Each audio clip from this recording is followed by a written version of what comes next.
బాబు అమ్మడానికి అనేవి ఎంత కేజీ? లీటర్ లెక్క. భోజనం అయిందా? భోజనం చేస్తారా? ఇస్తాను.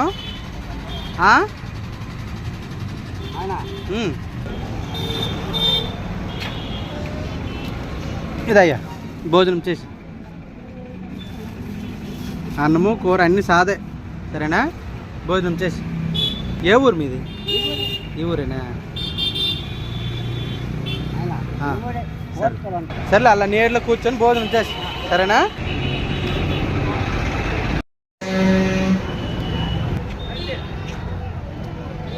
ఇందా ఈ పళ్ళు తినుకోండి, మీ ముస్లింకి ఇయ్యు, నువ్వు తిను. ఈ ఎండలో టైం అలా నీళ్ళలో కూర్చొని తిను, సరేనా? వీళ్ళు మంచి భోజనం చేసి ఒక సిటం కూర్చో, అక్కడ ఎండలో కూర్చోను ఏంటి, సరేనా?